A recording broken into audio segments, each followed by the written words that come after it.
Bonjour et bienvenue sur mon blog oserbouger.com. Je suis Francis Jacquet, votre formateur au bien-être. Toujours un point du défi, 52 points d'acupressure en 52 semaines.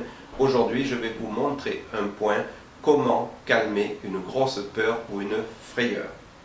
Mais tout d'abord, vous êtes libre de télécharger, si vous le désirez, gratuitement mon livre Améliorer sa vie en 5 minutes par jour sur le lien qui s'affiche ici en haut et à droite et vous cliquez dessus, vous serez redirigé sur le lien. Alors ce fameux point dont je vais vous parler, il se situe encore une fois sur le méridien du ministre du cœur, sur le méridien de l'enveloppe du cœur ou du péricarde. Je vous rappelle une dernière fois le trajet, puisque je pense que dans les prochaines vidéos on va passer à un autre méridien. Point numéro 1 au niveau à côté du mamelon. Le méridien passe ici. Vous avez le point numéro 3 sur le bord du tendon interne au niveau du pli du coude. Ensuite, nous avions vu à 4 distances le numéro 5.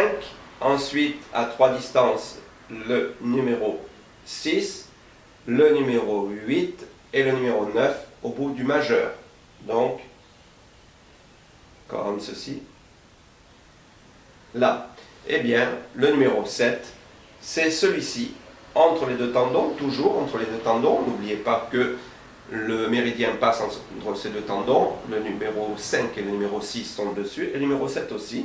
Lorsque vous serrez le point, vous avez vos deux tendons qui apparaissent en plein milieu ici, au niveau de l'articulation du poignet, vous avez le point numéro 7. Alors qu'est-ce qui se passe quand une personne a une grosse frayeur ou une peur? En fait, c'est le corps émotionnel qui va vibrer cette peur, ça va être le déclencheur physique. Il ressent une émotion, et cette émotion, elle est en rapport bien souvent avec mes croyances, la plupart du temps, mes peurs, donc, qui sont dans les égrégores du corps mental. Donc, mon émotionnel va réagir, je vais faire vibrer, et à partir du moment où je vais avoir peur, je vais me retenir comme ça, je vais vibrer, et qu'est-ce qui va se passer? Le diaphragme va se bloquer ici, et toute l'énergie va rester dans ce qu'on appelle le réchauffeur supérieur, où il y a le cœur et les poumons, et cette énergie au cœur va monter directement au niveau de l'esprit, ce qu'on appelle le chêne, et ça va créer des désordres. Alors ça peut aller très loin, il peut y avoir des émotions qui peuvent nous apporter plein de choses désagréables. C'est pour ça que l'enveloppe du cœur travaille surtout sur les maladies psychiques, entre autres, et disperser cette énergie. Donc quand l'énergie est située au niveau de l'esprit, il va falloir dégager cet esprit qui a été perturbé. Et donc on va le dégager, comme il y a une corrélation très importante et directe entre le cœur et l'esprit, au niveau de la glande pinéale, ce qui va se passer, c'est que nous allons dégager cette énergie perverse, cette énergie qui est bloquée.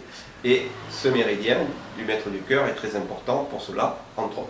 Donc nous allons agir en cas de peur ou de frayeur. Là-dessus, vous dispersez donc dans le sens inverse des aiguilles d'une montre, au niveau de l'articulation du poignet, entre les deux tendons, ce point EC7 ou MC7, ministre du cœur ou enveloppe du cœur, ou péricarde, vous le verrez aussi écrit peut-être avec P et C, péricarde, sur les deux poignets au niveau de l'articulation. Et n'hésitez pas à y aller quand une personne a eu une grosse frayeur, ou même vous, si vous avez eu peur, ou vous avez eu une frayeur tout d'un coup comme cela, allez-y, calmez,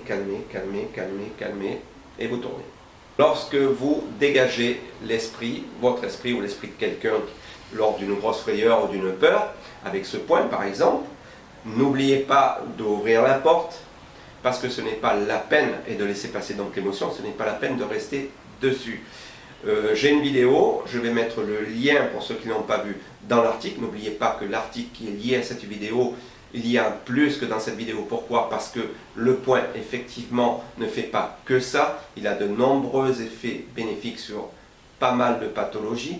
Donc, c'est dans l'article lié. Et je vais vous laisser un lien pour la vidéo qui nous parle du petit scarabée, Quan Chan Kane, du feuilleton Kung Fu, je ne sais pas si vous vous souvenez, où dedans, je relate un épisode justement qui explique de ne pas rester, son grand frère qui lui dit de ne pas rester sur ce qui s'est passé, sur quelque chose qui est passé. Parce que si vous restez sur une émotion passée, vous continuez à la visualiser ou y penser, ça va entretenir votre peur, ça va entretenir ce corps émotionnel, donc cette peur, la peur qui est dans le mental, dans les égrégores du mental, va continuer à se renforcer et ça va faire qu'à chaque fois que vous verrez quelque chose qui est en rapport avec ce qui vous fait peur, eh bien ça va la déclencher et ça va continuer et ne faire qu'empirer. Donc lorsque vous dégagez avec ce point, par exemple, parce qu'il y a d'autres points, mais ce point est très important, n'hésitez pas à faire comme si vous oubliez, allez voir cette vidéo, vous passez, l'émotion, vous la laissez sortir et vous verrez que ça va très très bien se passer et que vous allez vite reprendre vos esprits. Voilà, c'était Francis Jacquet, à la semaine prochaine pour une autre vidéo. Merci de votre écoute, au revoir.